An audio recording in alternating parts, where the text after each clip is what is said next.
Welcome on into a Friday. It is August 15th of 2025, and Donald Trump getting ready to head to Alaska for that summit with Vladimir Putin. Obviously, we are going to keep you apprised of all the very latest here on Super Talk 99.7, 5A to 7P. We are live and local. There's a lot to talk about today. Really looking forward to the radio show. Love this headline.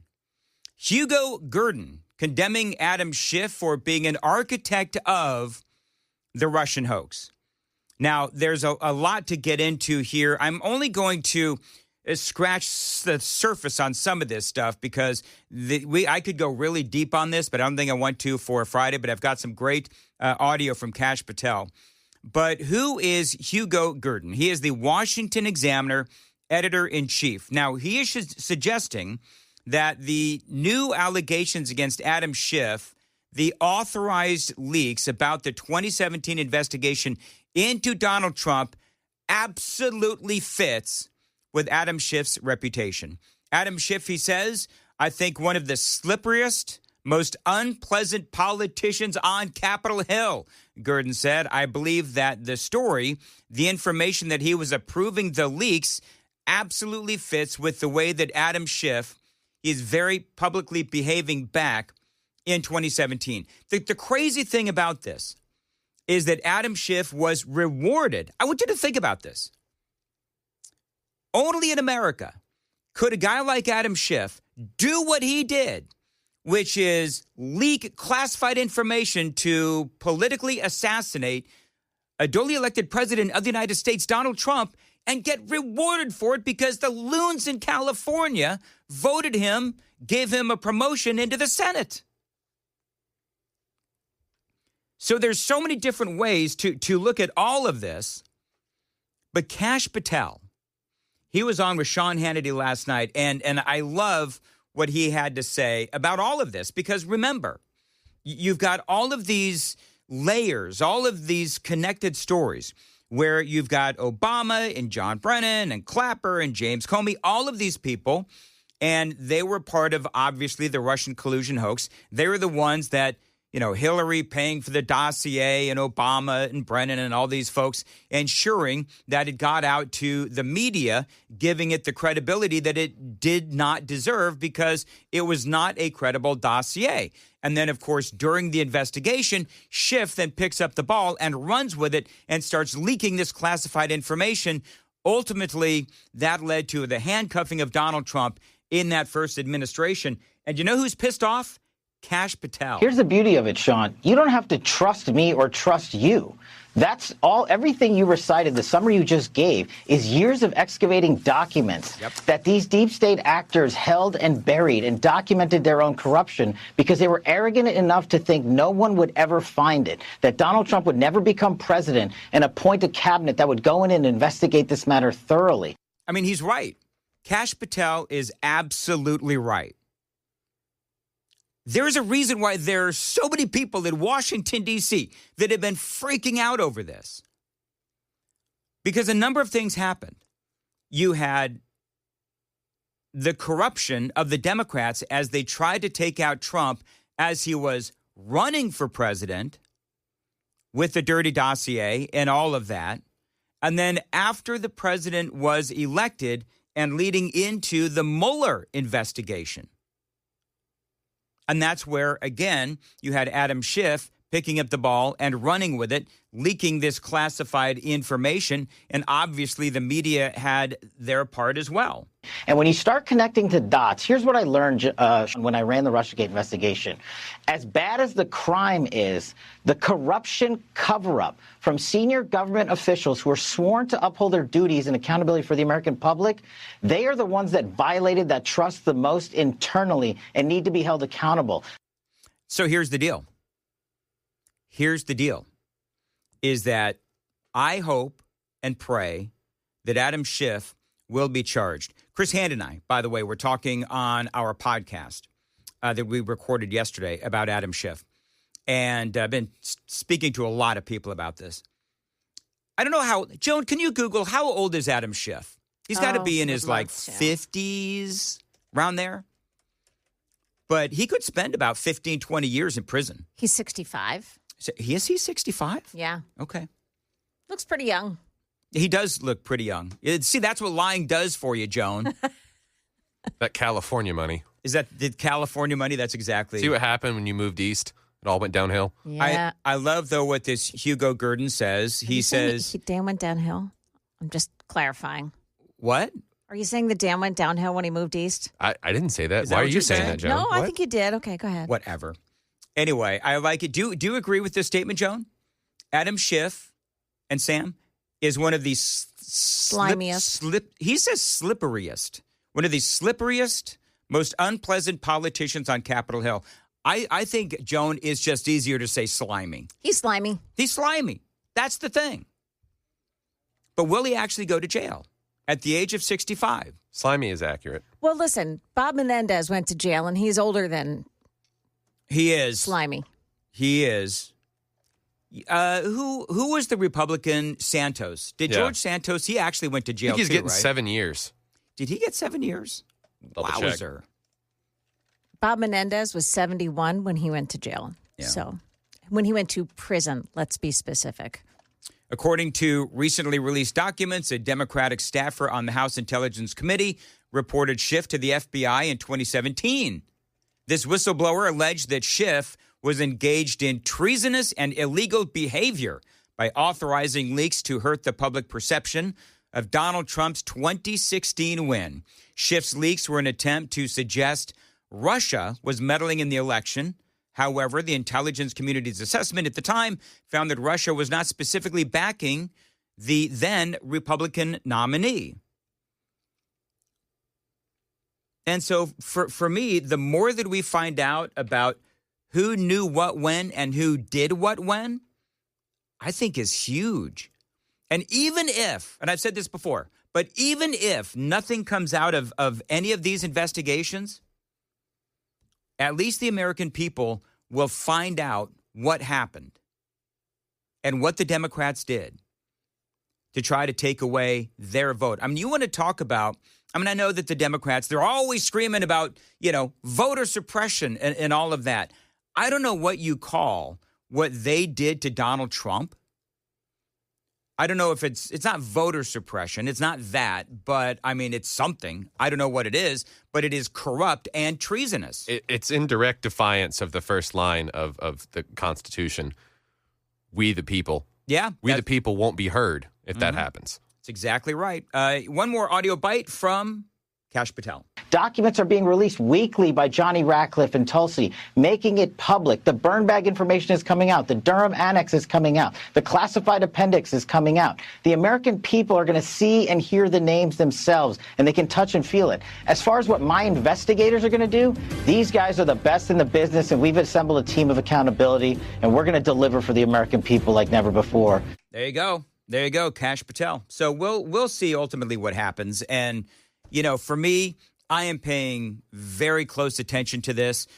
Again, there's a lot of detail, and I don't know how much, a lot of names, a lot of dates, and everything else. So I'll keep you updated. I just, for me, and I know that Murphy Show, who was talking about this yesterday, I think he and I both, and Chris too, I don't know about Chad, but I know that folks like you are really angry about this because, as Sam just said, we the people voted for Donald Trump in 2016. And so when you look at what they tried to do to your voice and your vote, it is absolutely horrifying. And we need the punishment to be one that future Democrats think twice before they try to shut down the voice and the vote of the American people. To jail. It is. What? Did you do that? What the hell was that? They were asking for it. Right to jail. Oh, right to jail. Got it. to jail. Right away. Okay. I have no idea what that is, but thank you, Sam, for your input on that. It is going to be incredibly hot, especially this weekend. Sun and clouds today, some stray thunderstorms as well. High of 93 today with a feels-like temperature of 107. Heat wave sweeping in this weekend, hitting a high of 98 on Sunday. What would a feels-like temperature of 98 be? 110. Dang. But I think this is supposed to be over. I'm looking at the weather app right now. If we can hang on for like a few more days, this is, go to the daily. Is it the final heat wave of the summer? I don't know, because so next week, late next week, it gets better. And then Monday the 25th, we start getting into the 80s again. So it'll start to come down a little bit. Mm-hmm. It feels like it's going to take forever, though. That's the thing. It really does. So then do you guys go out this weekend, or what are you going to do? Like, do you go out Playing or do you golf stay on Saturday. in? You're playing, but you're playing early.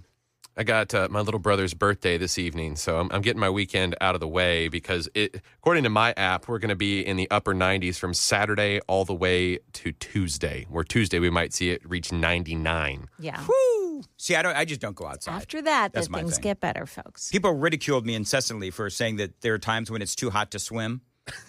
So when was the last time you were in your pool? I think I went swimming. I did. I went swimming last weekend. Someone said yesterday in the YouTube chat that we need a Dan reel from the hot tub. A Dan reel from the hot tub. Yes. Do we need that? I don't think we need that. That's what they were asking for. We would need a wide-angle lens, my friend. Stop it. Or a fisheye. Or a fisheye. I'm not sure what that is. All right, real quickly, I'm going to do the Gavin Newsom thing now. So did you I want to play some Gavin Newsom audio. And for you folks that are listening on the radio, I'm playing video as well. This is Joan. Just so you know, Joan, this is an experimental half hour because I'm playing video and I'm trying to do this in a new, different kind of way. Oh, I like it. Different from what Chris Hand is doing. Yeah. What Chris is doing is great. I'm doing it a slightly different way, and I'm using this segment as an experimentation on a couple of things. So this is Gavin Newsom, and he was all angry. Do you know why Gavin? He's such a crybaby.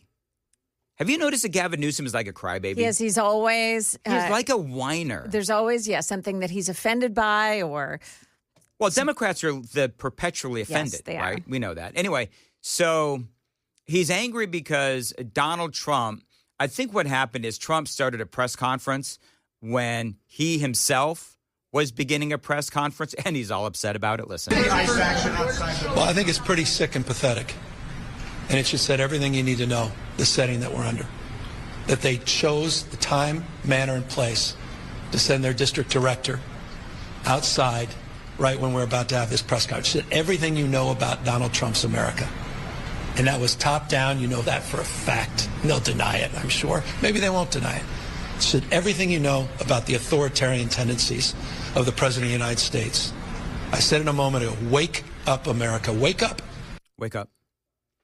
So, do you know what the most annoying thing about Gavin Newsom is, Joan and Sam? His hair, his smile, his voice. He smiles when he talks. Yeah. People who smile when they talk annoy the living crap out of me, especially when they're mad. I just noticed this in that clip. He's trying to do the Trump motions with his hand. I get a lot of people talk with their hands. Is he doing the accordion thing? He's doing the accordion thing, and then the one-handed kind of soft gestures with his left. And I'm like, buddy. And then there was that post the other day he made that he tried to have Trump rhetoric in. He actually, in a post, Gavin Newsom actually said, thanks for your attention to this matter. Thank you for your attention to this matter. Imitation is the best form of flattery. All right, but then here's the best part. Listen.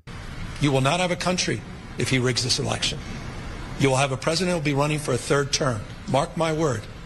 I wasn't exaggerating when I said that I received in the mail a Trump 2028 hat from one of his biggest supporters. These guys are not screwing around. The rules do not apply to them. How do you trigger Gavin Newsom with a Trump 2028 hat? Well, that is funny. I love that they sent it to him. Oh, That's the total trolling. It's amazing. It's amazing. That is trolling, Joan, at an absolutely epic and professional level. I would love to know who did that. Yeah. Because I'd like to send them a beer. The most corrupt president in history. He doesn't believe in free enterprise, crony capitalism. Right. He is wrecking this country, wrecking the economy. It's a lawless president. Wake up, America. Wake up to what's going on. You know, it is interesting because he says that Donald Trump is a lawless president. I mean, you heard him say Donald Trump is a lawless president. And I guess what I don't get is when he says that Donald Trump is a lawless president, literally what Donald Trump is trying to do is he is trying to keep law and order. That's what the president is actually trying to do. So then, of course, what I love is he's talking about the hat that was sent to him. And so people online then decide that they're going to take that clip and put on a hat on Gavin Newsom. You will have a president who will be running for a third term. Mark. They've superimposed, what is it, photoshopped? They photoshopped a hat on Gavin Newsom. My word. I wasn't exaggerating when I said that I received in the mail a he got a hat on him. 2028 hat from one of his biggest supporters. These guys are not screwing around. So funny. Do you know how much I love AI and social media and all that stuff? It is so fun. It is so fun. He's offended by someone sending him a Trump 2028 hat and taking it seriously. But when he locked down the state of California and held private dinners at his mansion, that wasn't a problem. Yeah, no problem whatsoever. And he calls Donald Trump lawless. Well, then what the heck do you call? Don't curse. What the heck do you call? I got talked to. What do you call all the lawlessness in Washington, D.C.? If Donald Trump is lawless, trying to stop all the lawlessness, well, then what do you call Gavin? What is happening in Washington, D.C.? All of that crime. You just served Gavin some Dan cakes this morning. Sam just told me that when the wife is away, he is going to play. Apparently, he was telling me off the air that he is going to have a drunk fest. When his wife is going out and having fun, he is going to have a what? A case race, but I'm only racing me. A case race, but you're only racing yourself. Yes, I'm trying to beat a personal best. Okay, good. So then when your wife gets home, you'll be a drunken mess. Exactly. Joan, is that what you want when you get home from a night out with the girls, a drunken husband? No, I actually don't. Well, take it from Sam, Joan. Mm-hmm. Certain people's tolerances, Joan, Sam. Sam, Joan, a whole case for me. I don't know how it affects other people. Really? You drink that much that a whole case doesn't impact you, Sam? No. It's just been Are you a drunkard? No. He's wearing a shirt that's talking about beer. Like, of course he's a drunkard. Show people on the YouTube chat your shirt. It's my Friday shirt. Listen, just so What does it say? Just read it for us. This guy needs a beer, and it's got two thumbs pointing to me. Yeah. Whatever. All right. Beer is highly overrated. It's healthy. It is healthy. Beer's probiotics. It's great for your teeth. You keep telling yourself that. Argue with Stanford, Dan. Whatever. All right. Hey, we're going to play Name That Sound. So, Sam, your job is to watch the YouTube chat. My job, and Joan, are you on the super text line? Yes. Super text line is 615-737-9986. And I want to know who can name this sound. All right, now. Oh, come on. Hold on. Everybody, hold on. Do you know what that is, Joan? Yeah. Sam, do you know what that is? Sam might be a little young. Sam, do you know what that is? I feel like I'm not supposed to know what that is. Just say yes or no. Don't say what it is. Just say yes or no. I do know, yes. I am so heartbroken. Wow.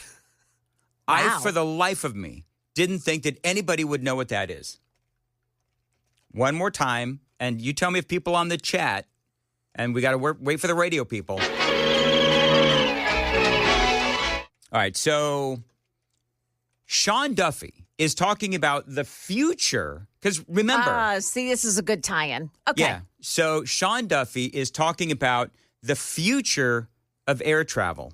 Now, remember that for, 4 years, the previous administration, the Biden administration, and Pete Buttigieg, transportation secretary, all they cared about was DEI. Remember? Listen to what Sean Duffy is talking about. That's going to be part of the brand new system that is going to be deployed. And what's interesting is more people want to travel by plane. We're going to have drones in our airspace delivering you a hot cup of coffee or delivering your Amazon order. Makes it complicated for you, though. That's more complicated. And then we're going to have what are called eVTOLs, these Ubers in the air that they look like drones, but people are in them. we're going to start moving people around in shorter distances with those. So the airspace is getting more complicated. Yeah. The system we're going to build is going to allow us to control that airspace. And also, as new technology becomes available, we're going to be able to build off the system that we are going to create right now. Wow. So drones are going to be delivering us hot coffee, which I could use a drone with hot coffee right now. Yeah, that's pretty cool. Drones delivering more Amazon packages, which that is already happening. Have you ever gone on YouTube and seen people with packages arriving via drone? Yeah. I've seen the fails. It is the, oh, there have been fails too? Yeah. There must have been. Like a best DoorDash order. Yeah. Okay, DoorDash order's gone bad. Yeah. And so the guy's up in like a third-story apartment building or something, and he's like filming the drone fly up there, and the drone like it's got a string with the bag, and the bag catches something and rips off the drone and pulls it to the ground. No. Yeah, it's funny. See if you can find that. I got you. All right. Ubers in the air, So carrying people short distances. do you wonder like what airspace they carve out for that and how they keep track of like everything so that the drone and the Uber car don't collide? I think it's going to be, here's what I think it's going to be. I think it's going to be like the drones and the Ubers and all that is going to be, maybe, and I don't know, 1,000, 2,000 feet up. Airplanes are going to be, 10,000 feet up, however that works. So it's going to be different levels. So that's okay as long as Of it's height. not near an airport, right? Yeah. Because the plane has to come down at some point.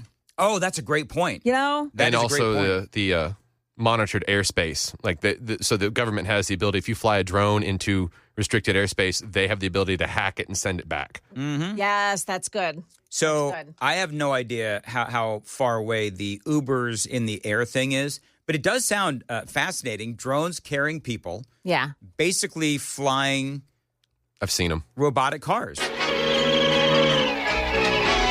Also, airplane technology's taken a turn. We've had, obviously, for the longest time, seaplanes, but now there's a company coming out with a plane you can fly short distances and land in the ocean at the beach, or like a sandbar, pull up, and it's like half boat, half plane. Serious. I saw that. I want one so bad. You're going to have to get a better job. True. Like a lot better.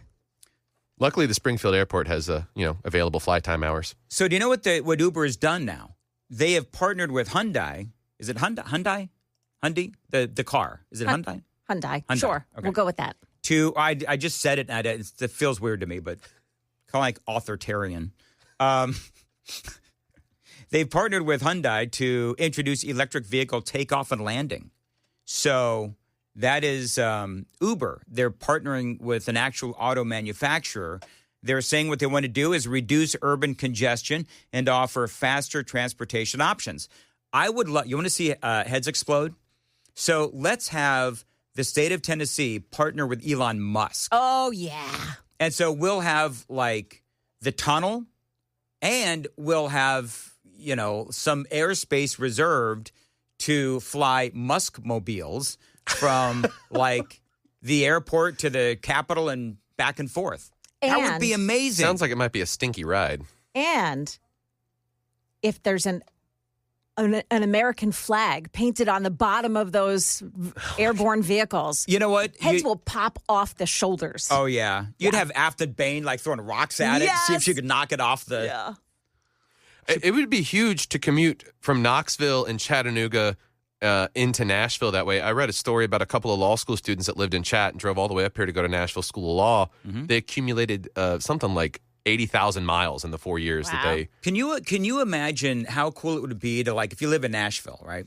And to go to a UT game, jump in one of these things. Oh, yeah. Gosh. So especially because you're going to get hammered. Is the impression that you don't need a pilot's license to do this? You would just need to be They'll be normal automated. Joe? Yeah. I think it's automated. Yeah. Now, the question is, would you actually do it? Would you, Joan Jones or Sam Rutherford, would you get into a pilotless vehicle with the coordinates in there? Nope. You wouldn't do it, Sam. I Joan? want my private license anyway, so no, I'm good. Yeah, but you don't count. Then I I'm would. not saying that. I'm just saying that the average American, would they get into one of these things? And Joan, real quick, what would you do? I would treat it just like I treat a new car model. Wait a few years until the bugs are worked out and the crashes have happened and they figure things out. And then I'm ready to get into that vehicle. Don't want an iRobot thing happening. Yeah. See, here's a funny thing, because people are like, I would never get into a, driverless car. Yeah. Okay. So you're getting into a car with a complete stranger. Somehow that is safer. Do you know what I mean? Right. Yeah. I can beat the stranger up. Uber has also. So what have we learned about Sam in this segment, Joan? That he drinks that he's a lot. violent and he drinks a lot. Yes, he's violent and he drinks a lot. Good Lord, man. I'm ready for the weekend. So during the weekend, Sam beats people up. You know what? They could use you in Cincinnati. Uber has also collaborated with Joby Aviation, which is developing eVTOL aircraft, eVTOL aircraft. In 2020, Joby acquired Uber Elevate, and Uber invested $75 million into Joby to support its commercial air taxi services, planned for launch in cities like New York and Los Angeles by late 2025. Okay, so let's go back to that sound. These air taxis aim to be a faster alternative to ground support. Go ahead. When you played that, yes, the number of people texting in to the text line was so incredible that it was like one after the other after the other. I mean, the texts were just being received so fast. Yet Mandis is up here saying nobody's going to, I kid you not, Joan, I'm driving into work today and it's like, I can't wait to do this. I can't believe that you Nobody's going to get this. Think that people would get that. That's like part of our childhood. Uber Copter, that's another thing that is coming. In select markets like Italy, Uber has introduced Uber Copter, a helicopter service offering scenic or point-to-point aerial transport.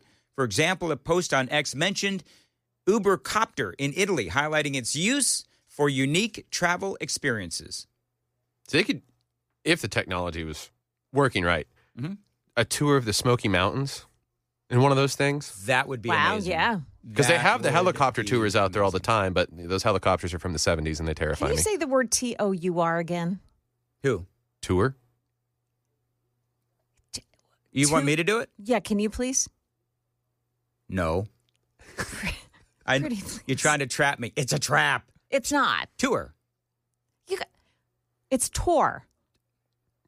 Tour? Yeah, it's Tour. tour. No? No, tour is the past tense of tear. No. Are you saying that I'm saying tour wrong? You both pronounce the U in tour, so I'm just wondering because the pronunciation thing. You and Chris can pronounce it the weird way you want to pronounce it. Yeah, you and Chris, you go do your like weird Eastern Canadian thing. Knock yourselves out. I didn't know that was a thing here in the South. I'm sorry. Oh, now Joan is calling out the South. No, I'm not calling it out. I'm just as if we haven't had some of the best music where bands go on tour. You guys speak weird. Burn. All right. So everybody got it. Everybody got it. Meet George Jetson. I suck. What? No. I'm just not a good radio host. I thought nobody would get this. What? It's one of the most prophetic cartoons in the history of planet Earth. Did you have a crush on Jane like I did? No, because granted, she's a cartoon. She's a cartoon. But when I was a kid... No, because in my generation of cartoons, they started giving the women figures. Like Mrs. Incredible. Mm-hmm. Ah. You ever hear the band His Boy Elroy? There's a punk band. Really? There's actually a punk... I think it's a punk band. I love it. His Boy Elroy. Yeah. Oh, I love the Jetsons. And you know what? Coming up, they say, according to Grok, because I grokked it, in late 2025, they're going to be experimenting. It's pretty exciting, actually. With some of these things. Yeah. I'm still waiting for my Marty McFly hoverboard. Yeah, that never did happen, did it? No, we got the ones with the wheels that the lithium batteries would catch on fire. Yeah, Riker had like a hoverboard kind. I don't know what you actually call it, but it looks like a hoverboard, but it's got the wheels. And we had, when we moved into our house, Joan. Yeah. We actually had pretty new carpet. Unbeknownst to us. He was not riding it. Riker was going round and around and like a top. Riker was going round and round and round and round in his room. Like the Rat song? Yeah. And anyway, so do you know how many people actually understood that reference? Like the Rat song? Nobody. Literally nobody. Nobody. You? I'm a former hairband guy. Can't you tell? So anyway, he was going round and round and round on his hoverboard. And so we go into his room because we're like, what is that sound? We go into his room. He's going round and round on this thing. And so the carpet is being worn down by that hoverboard because he's going like really, really slow and then really fast and everything. And then he would like ride it around the house. So on now the is carpet. there a groove in the carpet? Yeah. Oh, no, man. when he was doing it down, we said, all right, you know what, screw it, have fun. Because we're just like, we're not helicopter parents, clearly. So he starts doing the top thing on the carpet downstairs. And we finally realized that we were going to just have to get like hardwood floors because he was wearing down the carpet with this thing. Now, we wanted to get hardwood floors anyway because, you know, Bandit kept crapping all over the place every time it rained. God. No, but did you get hardwood or did you get luxury vinyl planking? Oh, we got planking. Okay. Are you kidding? We're Yeah, a hardwood floor, that would also drive a nice big groove in the hardwood floor. No, we got the planking because we are a very wash and wear kind of family. Yeah. Riker, he goes insane. That dog is insane, and so what have we learned about ourselves from this segment? That you fell Joan? in love with an animated character. I had the hots for Jane on I had the hots Jetsons. for Speed Racer. You did? Yeah. Okay. Yeah. See? So Speed Racer was a thing. So all right, so Sam, you tell me that I'm the weird one. She had a thing for Speed Racer. I mean, but Speed Racer had like features in the animation because it was, what was that, 70s, Joan? Is that when Speed Racer was So a Joan, thing? late at night on Saturday night when everybody's in bed, you look at anime? No. No, I don't. Okay. Joan, you want to drive fast? Let's Speed drive fast. Racer had a car, and he was hot, and he wore sunglasses. You know, he was. And he was talked cool. like this. Yeah. All right, so Joan had the hots for Speed Racer. I had the hots for Jane from the Jetsons. Mm-hmm. Wonder Woman and Mrs. Incredible. Okay. The Wonder Woman, the animation, or Yeah. okay, Yeah, we're talking cartoons. okay. All right, We're so talking there we real go. life, my wife, because she is Wonder Woman. I didn't know if you were talking about Linda Carter, Wonder Woman. Did you just hear what he did? Yeah. What? My wife is Wonder Woman, is what he said. Suck up. Absolute suck up. You know what? That kind of sucking up is not going to work when she comes home and you're drunk. Yeah, mister. It's not going to work.